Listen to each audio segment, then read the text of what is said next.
আমার আপনার নবী ডাক দিয়ে বললেন, সাহাবীরা শোনো, এই জায়গাটা আমি আমার ঘর থেকে মসজিদে নববীতে মেম্বারে আসছি, এটা হলো আমার যাওয়া আসা করার রাস্তা। সুবহানাল্লাহ বলেন, সুবহানাল্লাহ। আমি মসজিদে আসছি, আবার গেছি, আবার আসছি, আবার গেছি, আবার আসছি। এমন করে আমার জীবনে যতদিন এখানে যাওয়া আশা করেছে, আমার আল্লাহ কয়, নবী গো, আপনি যেই ঘরে থেকে বের হয়ে মসজিদের মধ্যে যাওয়া আশা করেছেন, চলাফেরা করেছেন, আপনার কদমের ধুলা যেখানে লেগে গেছে, আমি আল্লাহ ওই জায়গাটাকে জান্নাতের বাগান বলে ঘোষণা দিয়ে দিলাম। ওহো মাহবুব মাওলা রে, কি নাম লহে ডাকবো তোমারে। সাল্লামের মাথায় থেকে চুল মুবারক থেকে শুরু করে নিয়ে পায়ের পাতা মুবারক পর্যন্ত আমার রাসূলের কোন অঙ্গ প্রত্যঙ্গের নাম যদি কেউ উচ্চারণ করে, এটাকে শব্দের সঙ্গে মোবারক লাগিয়ে দিতে হবে।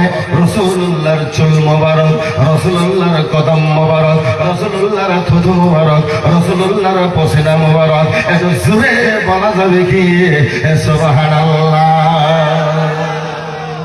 আমার রাসূলুল্লাহ কদম মুবারক ওইখানে লেগে গেছে, কদম মুবারকের ধুলাবালি গুলো লেগে গেছে। আল্লাহ ডাক দিয়ে কয়, নবী গো, এটা জান্নাতের বাগানে পরিণত করে দিলাম। ধরে বলুন সুবহানাল্লাহ। এটা হলো মদিনা মসজিদের মধ্যে, মসজিদের পাশে নূর রাসূলুল্লাহর হুজুর শরীফে মাঝখানে বাঁধানো অল্প জায়গা আছে, ওটাকে রিয়াজুল জান্নাহ বলা হয়। 20 মিটারের মতো জায়গা হবে। আমার ভাইয়ারা একটু গভীর মনোযোগ দিবেন। বন্ধুরে, মনোযোগ দিয়ে এদিক ওদিক দেন, মিস্টেক হয়ে যাবে, গ্রেট মিস্টেক হয়ে যাবে। আসুন সামনে বাড়ি। এখানে রাসূলের কদম মোবারকের ধুলা লেগে যাওয়ার কারণে ওটাকে জান্নাতের বাগিচা বলা হয়েছে। সুবহানাল্লাহ বলেন, আরো জোরে সুবহানাল্লাহ, আওয়াজ দিয়া সুবহানাল্লাহ। আমার ভাইয়ারা, এরপরে মক্কার মসজিদ। আমার রাসূল বলেন, সাহাবীরা শোনো, আমার উম্মতেরা শোনো, আমার উম্মতের মধ্যে কেউ যখন মক্কা মদিনা মক্কার মসজিদে হারাম শরীফে বাইতুল্লাহ কাবা বাইতুল্লাহ কাবা শরীফে 1 রাকাত নামাজ আদায় করে, তাহলে তার আমল নামায় 1 লক্ষ রাকাত নামাজ আদায় করেছে বলে লিখে দেওয়া হবে। জোরে বলেন সুবহানাল্লাহ। মক্কার জমিনে 1 রাকাত নামাজ আদায় করলে 1 লক্ষ রাকাতের সওয়াব দেওয়া হবে। জোরে বলা যাবে কি সুবহানাল্লাহ। প্রশ্ন করেন, নবী গো, এত সওয়াব কেন? সুবহানাল্লাহ বলতে ইচ্ছা করলো না। এত সওয়াব কেন? এত সওয়াব কেন এখানে? এর এত দাম কে? বাজানো বক্তারা খালি বক্তব্য দিয়ে গেলে এত সওয়াব, কিন্তু সওয়াবটা কেন দিছে আল্লাহ?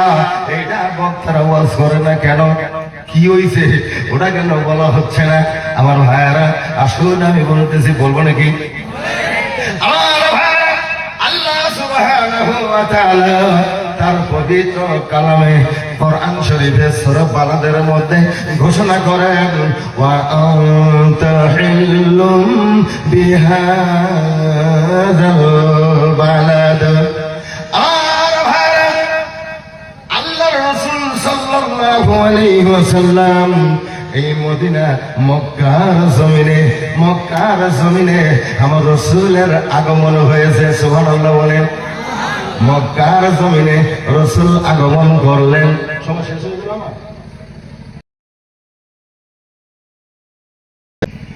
দারুল উলুম আশরাফিয়া মাদ্রাসা কালাপানি মাদ্রাসার কার্যকরী কমিটির উদ্যোগে মাদ্রাসার উন্নতিকল্পে আয়োজিত মাহফিলের সভাপতির আসনকে অলঙ্কৃত করে যিনি বসে আছেন, সুনামধন্য মুআজ্জাজ হযরত সভাপতি সাহেব দামাত বারাকাতুহুম, মঞ্চে উপবিষ্ট মুআজ্জাজ হযরত উলামায়ে কেরাম, হুফাজে কেরাম, হুজ্জাজে কেরাম, মুবাল্লিগিন ইজাম, দিনদার ইমানদার মুসলমান ভাইরা, দীর্ঘ বেদিক থেকে ছুটে আসা তৌহিদি জনতা, শিক্ষিত যুবক বন্ধুরা, শিক্ষিত ভাইরা, স্কুল কলেজ মাদ্রাসার ছাত্র ভাইরা, পর্দার আড়ালে বসে থাকা আমার স্নেহময়ী শ্রদ্ধেয়া মা ও বোনেরা, ছোট্ট বন্ধু, ছোট্ট মনিরা, মহান আল্লাহ সুবহানাহু ওয়া তাআলার দরবারে শুকরিয়া তান সবাই বলি আলহামদুলিল্লাহ। আওয়াজ দিয়ে বলতে হবে আলহামদুলিল্লাহ, একবারে স্বতঃস্ফূর্ত ভাবে কলিজার সবটুকুন আবেগ উজাড় করে দিয়ে জীবনের সবটুকুন শ্রদ্ধা নিবেদন করে শ্রদ্ধা জড়িত কণ্ঠে মহান আল্লাহ রাব্বুল আলামিনের দরবারে শুকরিয়া তান আওয়াজ দিয়ে এক যুগে সমস্বরে সবাই বলি আলহামদুলিল্লাহ। দেখেন তো আওয়াজ কোথায় ছিল? তো আওয়াজ থেকে বের করা হয়েছে।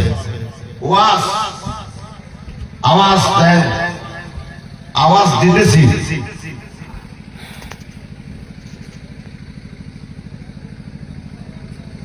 মুহাম্মদ রাসূলুল্লাহ সাল্লাল্লাহু আলাইহি সাল্লামের পবিত্র দরবারে মদিনাতুল মুনাওয়ারায় রওজা মুবারকে জীবনের সবটুকুন শ্রদ্ধা নিবেদন করে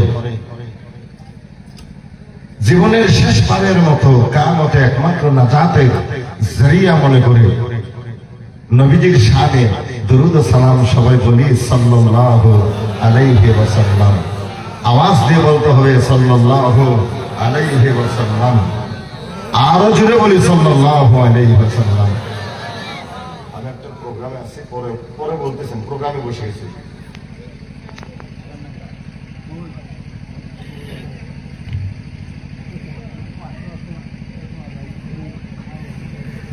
তো নবীজির শানে আবার দরুদ সবাই বলি সাল্লাল্লাহু আলাইহি ওয়াসাল্লাম। কথা বোঝা যাইতেছে? আলহামদুলিল্লাহ। কোন দিকে এদিক ওদিক তাকানো যাবে না। পিছনে যারা দাঁড়ায় আছেন, এটা গানের প্যান্ডেল না ভাই, এটা হেদায়েতের মাহফিল। এইখানে বসলে হেদায়েত নসিব করে দিবেন আল্লাহ। বসে পড়েন, জুতো স্যান্ডেল যার যা আছে। আচ্ছা, রাস্তায় 1700 টাকা পাওয়া গেছে। তো যিনি মালিক হন, যার 1700 টাকা মানে হারিয়ে গেছে, আপনাকে এখানে যোগাযোগ করতে বলা হলো। টাকাটা এখানে জমা আছে।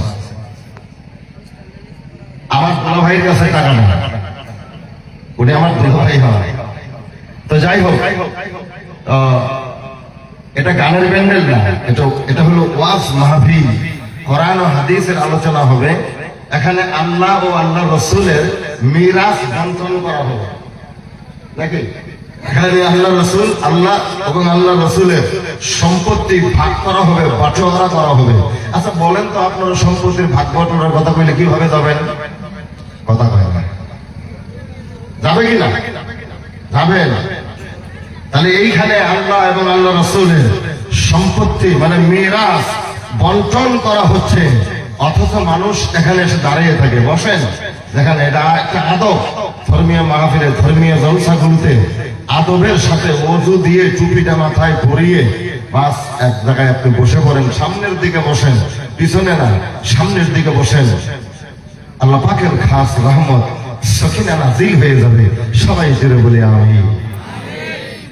একটু মহব্বতের সাথে লা ইলাহা ইল্লাল্লাহ, লা ইলাহা ইল্লাল্লাহ, লা ইলাহা ইল্লাল্লাহ, লা ইলাহা ইল্লাল্লাহ, জুরে লা ইলাহা ইল্লাল্লাহ, লা ইলাহা মাশাআল্লাহ, লা ইলাহা মারহাবা, লা ইলাহা মোহাব্বত, লা ইলাহা আরো জোরে, লা ইলাহা সব সবাই বলে লা ইলাহা মাওলা পাকের কি খেলা কেউ বুঝে কেউ বুঝে না মাওলা পাকের কি খেলা কেউ বুঝে কেউ বুঝে না মাছের পেটে বসেছিলেন মাছের পেটে বসেছিলেন ইউনুস নবী নবী আল্লাহ লা ইলাহা ইল্লাল্লাহ জোরে লা ইলাহা ইল্লাল্লাহ লা ইলাহা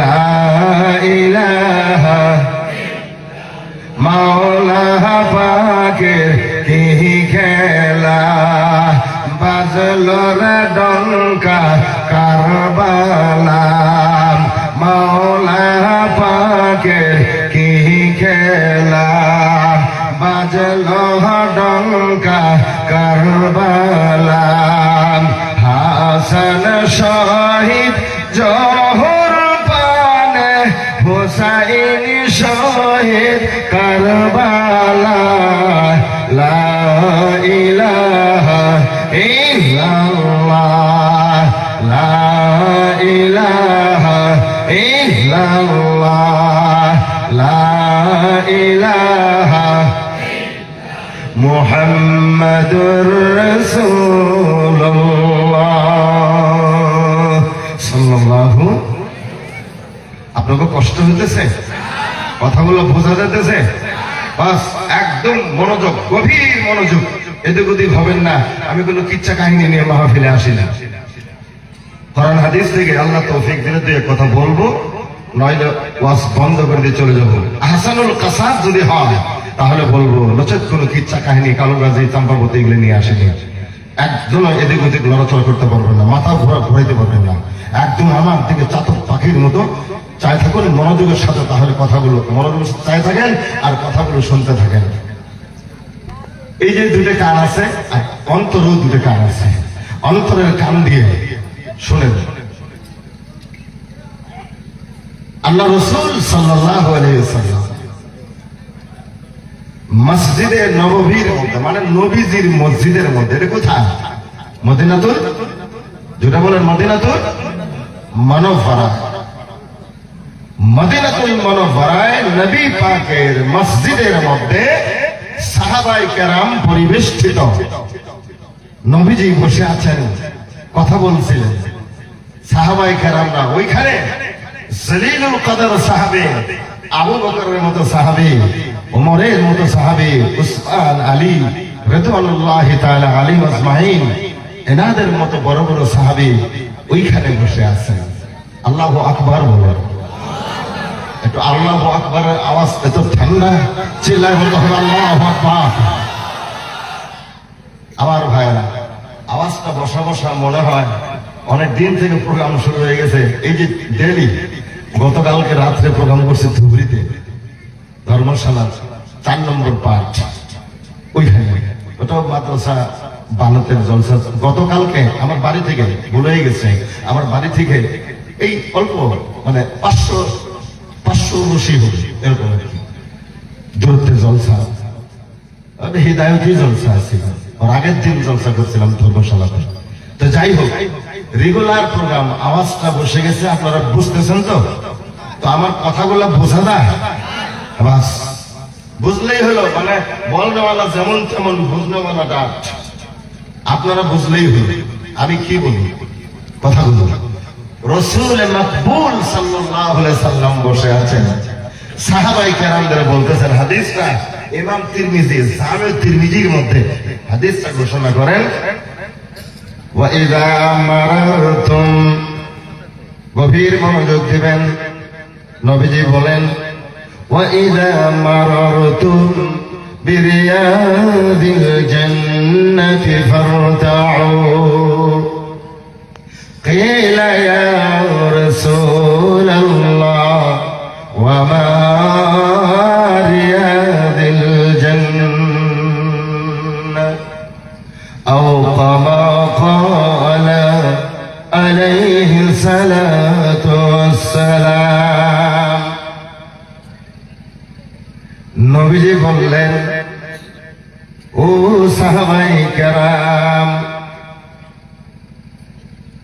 এই দুনিয়ার জমিনের উপরে তোমরা যখন চলাফেরা করো, ঘোরাফেরা করো, উঠা বসা করো, যাওয়া আসা করো, শহরে যাও, বন্দরে যাও, গ্রামে গঞ্জে যেখানেই যাও না কেন,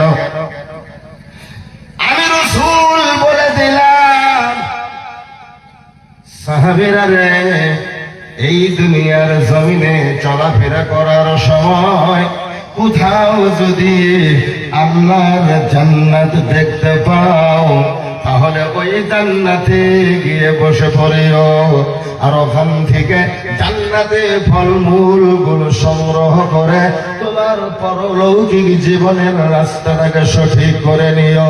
একটু আওয়াজ লাগিয়ে বলা যাবে কি সুবহানাল্লাহ?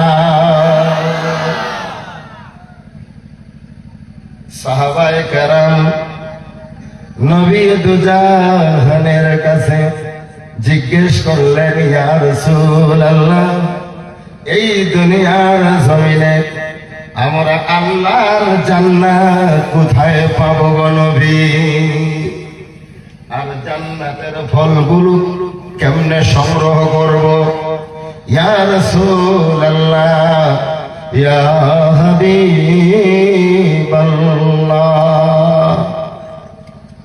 আপনার আমার নবী রাহমাতুল লিল আলামিন নবী বলেন, সাহাবীরা গো, আমার উম্মতেরা শোনো, আল্লাহ যতগুলো জান্নাত দুনিয়ার জমিনের মধ্যে, আল্লাহ যতগুলো জান্নাতের কথা ঘোষণা করেছেন, তার মধ্যে থেকে আমি রাসূল তোমাদেরকে একটা জান্নাতের খুশখবরি দিয়ে গেলাম। মা বাইনা ওয়া বাইতি ওয়া মিম্বারি রাউযাতুম মির রিয়াজিল জান্নাহ। সাহাবীরা রে, এই দুনিয়ার জমিনের মধ্যে আমার আল্লাহ যেটাকে জান্নাত বলে ঘোষণা দিয়েছেন, আমি রাসূল ওইটাকে তোমাদের শুনিয়ে দিচ্ছি। মা বাইনা ওয়া বাইতি, আমি রাসূলের মেম্বার থেকে শুরু করে নিয়ে আমার আপনার রাসূল মদিনা মসজিদের মধ্যে, মসজিদে নববীর মধ্যে যেই মেম্বারে দাঁড়িয়ে খুতবা দিতেন, বক্তব্য দিতেন, ওই মেম্বারের কথা রাসূল বলেন, সাহাবীরা গো, আমার উম্মতেরা শোনো, আমি রাসূলের মেম্বার থেকে শুরু করে নিয়ে আমি রাসূলের ঘর পর্যন্ত, হুজরা শরীফ পর্যন্ত, যেই ঘরে রাসূলুল্লাহর বিবিগণ বসবাস করতেন, ওই ঘর পর্যন্ত একটু আওয়াজ লাগিয়ে বলা যাবে কি সুবহানাল্লাহ? আমার আল্লাহর নবীর বিবিরা যেই ঘরে বসবাস করেন, রাসূলের ঘর, যেই ঘরের মধ্যে আপনার আমার রাসূল ঘুমিয়ে আছেন, যেই ঘরের মধ্যে আবু বকর রাসূলের পাশে ঘুমিয়ে আছেন, যেই ঘরের মধ্যে আবু বকরের পাশে হযরত ওমর আল ফারুক রাদিয়াল্লাহু তাআলা আনহু ঘুমিয়ে আছেন, আপনার আমার নবী ডাক দিয়ে বলেন, সাহাবীরা রে, আমার মেম্বার থেকে শুরু করে ওই যে আমার ঘর পর্যন্ত, এর মাঝখানে যতটুকু জায়গা আছে, ওই জায়গাটাকে রিয়াজিল জান্নাহ, তার মানে বেহেশতের বাগান বলা হয়। জোরে বলা যাবে কি সুবহানাল্লাহ? ওই জায়গাটাকেই রিয়াজিল জান্নাহ, বেহেশতের বাগান বলে আল্লাহ ঘোষণা দিয়েছেন, আমি আল্লাহর ঘোষণাটা তোমাদেরকে জানিয়ে দিলাম। দুনিয়ার সব কিয়ামত পর্যন্ত সকল উম্মতদেরকে খেতাব করে রাসূল বললেন, উম্মতেরা গো, আমি রাসূল এটাকে জান্নাত বলে ঘোষণা দিলাম। একটু আওয়াজ লাগিয়ে বলা যাবে কি সুবহানাল্লাহ? একটু জিকির আল্লাহ আল্লাহ আল্লাহ আল্লাহ আল্লাহ আল্লাহ। আরো জোরে, আরো জোরে আওয়াজ তুলে হোক। আল্লাহ আল্লাহ আল্লাহ আল্লাহ আল্লাহ আল্লাহ আল্লাহ আল্লাহ লা ইলাহা ইল্লাহু আমার আল্লাহ আল্লাহ আল্লাহ লা ইলাহা ইল্লাহু জোরে আল্লাহ আল্লাহ আল্লাহ লা ইলাহা। যে নূরের কারণে নাহি জ্বলে ইব্রাহিম, ওরে অবশেষে পাইলেন সেই নূর, অবশেষে হায়রে অবশেষে পাইলেন সেই নূর, পুত্র ইসমাঈল নবীজি। আল্লাহ আল্লাহ আল্লাহ লা ইলাহা ইল্লাহু আমার আল্লাহ আল্লাহ আল্লাহ লা ইলাহা। আল্লাহর জিকির খারাপ লাগে, কষ্ট হয়, আসুন সামনে চলি। আল্লাহর নবী বললেন এটাকেই জান্নাতের বাগিচা বলা হয়। কথা বুঝছেন কি? রিয়াজিল জান্নাত মানে বেহেশতের বাগিচা বলা হয়। সাহাবায়ে কেরাম বললেন, ইয়া রাসূলুল্লাহ, নবী গো,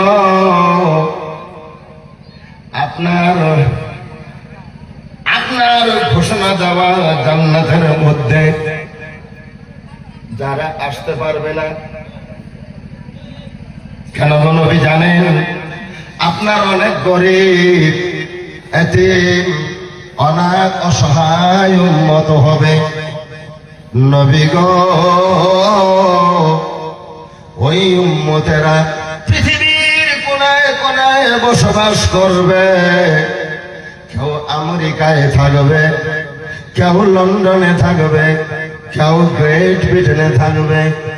আমার ভাইরা, এবার আল্লাহর নবীর সাহাবী বলেন, কেউ থাকবে আপনার, কেউ সোমালিয়ায় থাকবে, কেউ আলজেরিয়ায় থাকবে, কেউ বসনিয়ায় থাকবে, কেউ সিসনিয়ায় থাকবে, কেউ ইরাকে থাকবে, কেউ ইরানে থাকবে, কেউ সুদানে থাকবে, কেউ আবার জর্ডানে থাকবে, কেউ আবার বাহরাইনে থাকবে, কেউ আবার সৌদি আরবে থাকবে, জাজিরাতুল আরবে থাকবে, কেউ আবার পাকিস্তানে থাকবে, কেউ আবার বাংলায় থাকবে, কেউ ভারতে থাকবে। বাজানো আমার আপনার নবীর উম্মত সাহাবী ডাক দিয়ে বলেন, নবী গো, এরা অনেক গরিব, এতিম, অসহায় উম্মত হবে। তারা তো আপনার ঘোষণা দেওয়া এই জান্নাতে আসতে পারবে না গো নবী।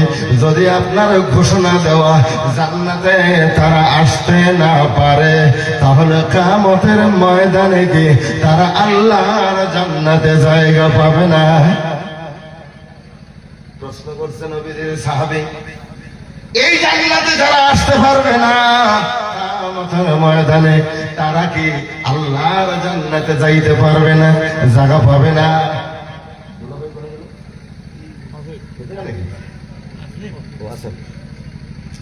আমার ভাইয়ারা, কথা বোঝা যেতেছে? আচ্ছা,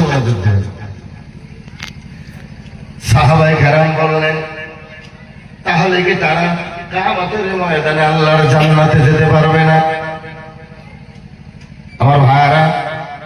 আমার রাসূল বললেন, সাহাবীরা শোনো, এই জায়গাটাকে বেহেশতের বাগান কেন বলা হয়েছে? আমার ভাইয়ারা বলবো নাকি? জোরে বলেন বলবো, আওয়াজ তুলে বলেন বলবো, হাত উঁচু করে দেখাইতে হবে বলবো না। আমার ভাইয়ারা, এই জায়গাটারে বেহেশতের বাগান বলা হয়, এতটুকুই শেষ নয়। কেন বলা হয় এটা বলতে হবে। এই জায়গার এত দাম কেন? আমার আপনার নবী ডাক দিয়ে বললেন, সাহাবীরা শোনো, এই জায়গাটা আমি আমার ঘর থেকে মসজিদে নববীতে মেম্বারে আসছি, এটা হলো আমার যাওয়া আসা করার রাস্তা। সুবহানাল্লাহ বলেন, সুবহানাল্লাহ। আমি মসজিদে আসছি, আবার গেছি, আবার আসছি, আবার গেছি, আবার আসছি। এমন করে আমার জীবনে যতদিন এখানে যাওয়া আশা করেছে, আমার আল্লাহ কয়, নবী গো, আপনি যেই ঘরে থেকে বের হয়ে মসজিদের মধ্যে যাওয়া আশা করেছেন, চলাফেরা করেছেন, আপনার কদমের ধুলা যেখানে লেগে গেছে, আমি আল্লাহ ওই জায়গাটাকে জান্নাতের বাগান বলে ঘোষণা দিয়ে দিলাম। ওহো মাহবুব মাওলা রে, কি নাম লহে ডাকব তোমারে, আল্লাহ আল্লাহ আল্লাহ আল্লাহ আল্লাহ আল্লাহ আল্লাহ আল্লাহ আল্লাহ আল্লাহ আল্লাহ আল্লাহ লা ইলাহা ইল্লাল্লাহ, আমার আল্লাহ আল্লাহ আল্লাহ লা ইলাহা। তাহলে আমার রাসূল যখন চলাফেরা করেন, বেহেশতে পাক আমার রাসূলের কদম মোবারকের ধুলা লেগে গেছে। সুবহানাল্লাহ বলেন। আমার রাসূল সাল্লাল্লাহু আলাইহি সাল্লামের মাথায় থেকে চুল মোবারক থেকে শুরু করে নিয়ে পায়ের পাতা মোবারক পর্যন্ত আমার রাসূলের কোন অঙ্গ প্রত্যঙ্গের নাম যদি কেউ উচ্চারণ করে, এটাকে শব্দের সঙ্গে মোবারক লাগিয়ে দিতে হবে। রাসূলুল্লাহর চুল মোবারক, রাসূলুল্লাহর কদম মোবারক, রাসূলুল্লাহর থুতু মোবারক, রাসূলুল্লাহর পসিনা মোবারক। এত জোরে বলা যাবে কি সুবহানাল্লাহ? আমার রাসূলুল্লাহ কদম মোবারক ওইখানে লেগে গেছে, কদম মোবারকের ধুলাবালি গুলো লেগে গেছে। আল্লাহ ডাক দিয়ে কয়, নবী গো, এটা জান্নাতের বাগানে পরিণত করে দিলাম। ধরে বলুন সুবহানাল্লাহ। এটা হলো মদিনা মসজিদের মধ্যে, মসজিদের পাশে নূর রাসূলুল্লাহর হুজুর শরীফে মাঝখানে বাগান অল্প জায়গা আছে, ওটাকে রিয়াজুল জান্নাহ বলা হয়। 20 মিটারের মতো জায়গা হবে। আমার ভাইয়ারা একটু গভীর মনোযোগ দিবেন। বন্ধুরে, মনোযোগ যদি এদিক ওদিক দেন, মিস্টেক হয়ে যাবে, গ্রেট মিস্টেক হয়ে যাবে। আসুন সামনে বাড়ি। এখানে রাসূলের কদম মোবারকের ধুলা লেগে যাওয়ার কারণে ওটাকে জান্নাতের বাগিচা বলা হয়েছে। সুবহানাল্লাহ বলেন, আরো জোরে সুবহানাল্লাহ, আওয়াজ দিয়া সুবহানাল্লাহ। আমার ভাইয়ারা, এরপরে মক্কার মসজিদ। আমার রাসূল বলেন, সাহাবীরা শোনো, আমার উম্মতেরা শোনো, আমার উম্মতের মধ্যে কেউ যখন মক্কা মদিনা মক্কার মসজিদে হারাম শরীফে বাইতুল্লাহ কাবা বাইতুল্লাহ কাবা শরীফে 1 রাকাত নামাজ আদায় করে, তাহলে তার আমল নামায় 1 লক্ষ রাকাত নামাজ আদায় করেছে বলে লিখে দেওয়া হবে। জোরে বলেন সুবহানাল্লাহ। মক্কার জমিনে 1 রাকাত নামাজ আদায় করলে 1 লক্ষ রাকাতের সওয়াব দেওয়া হবে। জোরে বলা যাবে কি সুবহানাল্লাহ? প্রশ্ন করেন, নবী গো, এত সওয়াব কেন? সুবহানাল্লাহ বলতে ইচ্ছা করলো না। এত সওয়াব কেন? এত সওয়াব কেন এখানে? এর এত দাম কে? বাজানো বক্তারা খালি বক্তব্য দিয়ে গেলে এত সওয়াব, কিন্তু সওয়াবটা কেন দিছে আল্লাহ? এইটা বক্তারা ওয়াজ করে না কেন? কি হইছে ওটা কেন বলা হচ্ছে না? আমার ভাইয়ারা আসুন আমি বলতেছি, বলবো নাকি? আমার ভাইয়ারা, আল্লাহ সুবহানাহু ওয়া তাআলা তার পবিত্র কালামে কোরআন শরীফে সূরা বালাদের মধ্যে ঘোষণা করেন, ওয়া আনতা হিল্লুম বিহাযাল বালাদ। আর ভাইরা, আল্লাহর রাসূল সাল্লাল্লাহু আলাইহি ওয়াসাল্লাম এই মদিনা মক্কার জমিনে আমার রাসূলের আগমন হয়েছে। সুবহানাল্লাহ বলেন। মক্কার জমিনে রাসূল আগমন করলেন। সমস্যা শেষ হয়ে গেল আমার? আমার সিগন্যাল দিল না।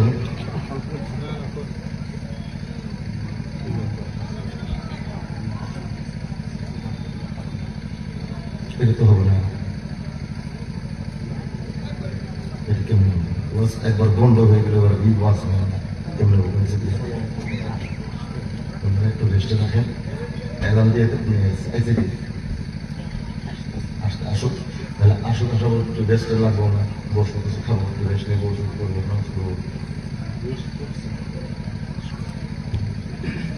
এখন স্টেজে ওয়াজ করা অসুবিধা নেই।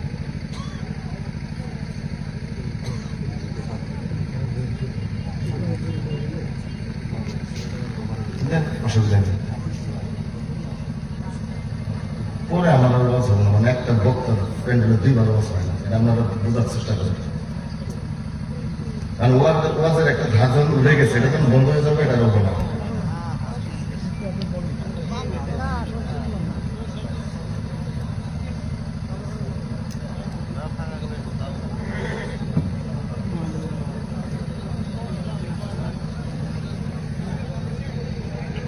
মানে কি জানি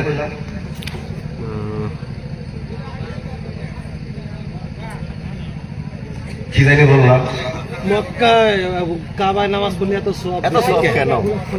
আচ্ছা, আল্লাহ বলতেছেন, ওয়া আনতা হিল্লুম বিহাযাল বালাদ। ইয়া রাসূলুল্লাহ, ইয়া হাবিবাল্লাহ, আপনি মক্কা শরীফে আগমন করেছেন। আপনার শরীর মোবারক এই জায়গায় লেগে গেছে, আপনার কদম মোবারকের ধুলাবালু লেগে গেছে। এই মক্কা শহরে আপনি বিচরণ করেছেন, উঠা বসা করেছেন, মানুষের সঙ্গে মিলামিশা করেছেন। আমার বন্ধুরে, এবার নবী করিম সাল্লাল্লাহু আলাইহি ওয়াসাল্লামকে আমার বলেন, নবী গো, আপনি এই জমিনে কদম মুবারক রাখার কারণে আমি আল্লাহ মক্কার জমিনের দাম বাড়িয়ে দিলাম। জোরে বলা যাবে কি সুবহানাল্লাহ? আমার রাসূল আগমন করার কারণে মক্কার জমিনের দাম আমার আল্লাহ বাড়িয়ে দিলেন। এমন বাড়াইলেন, 1 রাকাত নামাজ যদি নবীর উম্মত ওই মক্কায় গিয়ে আদায় করে, তাহলে আমার আল্লাহর নবী বলেন 1 লক্ষ রাকাত নামাজের সওয়াব দেওয়া হবে। 1 ওয়াক্ত নামাজ পড়িলে 1 লক্ষ ওয়াক্ত নামাজের সওয়াব দেওয়া হবে। একটু আওয়াজ লাগিয়ে বলতে হবে সুবহানাল্লাহ। কেন?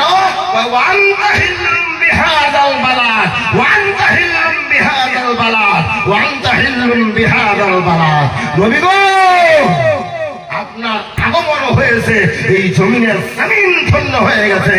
নারায়ে তাকবীর। কষ্ট হচ্ছে আমার ভাই, কারণ ওয়াজ একবার উঠলে এটা বন্ধ হয়ে গেলে পরবর্তী আর ওই বক্তা ওয়াজ করা হবে। আসুন সামনে বাড়ি, তার মানে হলো এবার নবীজি বললেন, ও সাহাবায়ে কেরাম, কথা মনে আছে আপনাদের? ওই জায়গায় ছেড়ে আসলাম, কোন জায়গায়? ওই যে রাসূল বললেন, সাহাবীরা প্রশ্ন করলেন, যারা আপনি ঘোষণা দিলেন এই বেহেশতের মধ্যে আপনার উম্মত যারা আসতে পারবে না, তারা কি আল্লাহর জান্নাতে যাইতে পারবে না কিয়ামতে? কত মনে আছে? এবার আমার আপনার নবী আল্লাহর জান্নাতের মধ্য থেকে আরেকটা জান্নাতের ঘোষণা দিয়ে দিলেন, আল মাসাজিদু রাউযাতুম মির রিয়াদিল জান্নাহ। আপনার আমার নবী ডাক দিয়ে বললেন, সাহাবীরা, আমার উম্মতেরা, ও সাহাবায়ে কেরাম, যারা এই জমিনে আসতে পারবে না,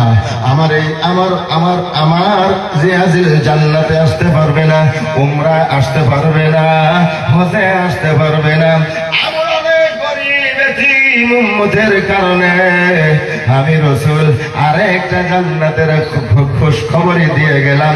ওটা হলো আল্লাহর ঘর, মসজিদ হলো বেহেশতের বাগিচা। একটু জোরে বলা যাবে কি সুবহানাল্লাহ। আল্লাহর ঘর মসজিদ, এটা হলো বেহেশতের বাগান।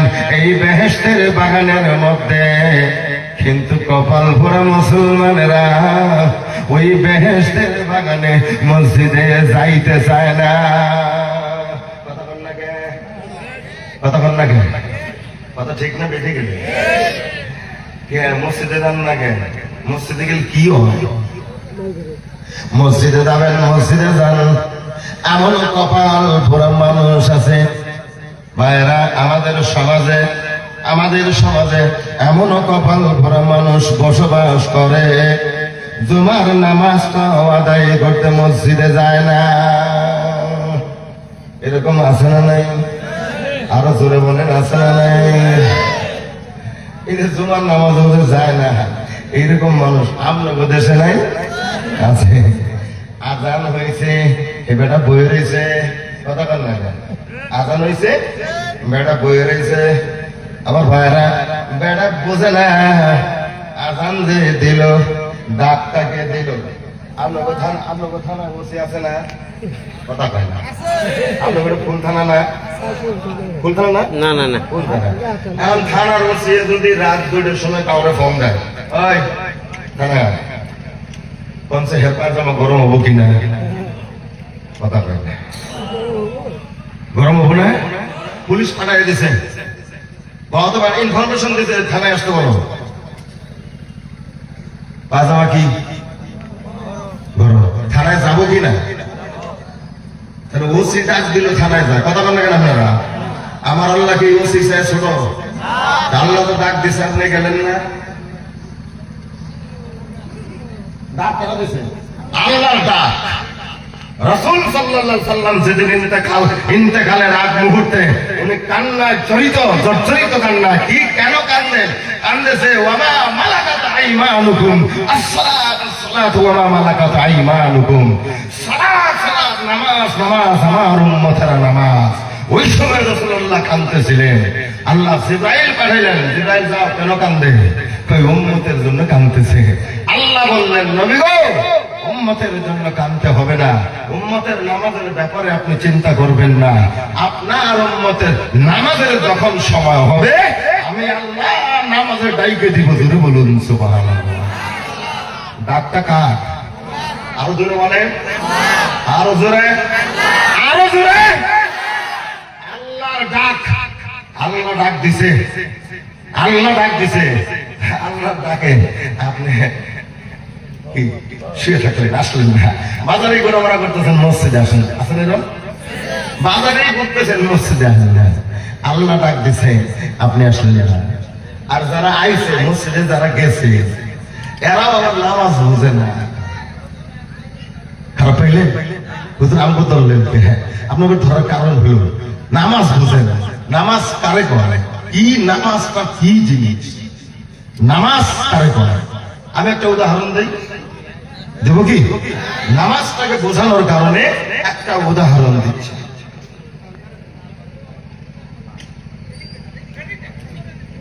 নারায়ে তাকবীর।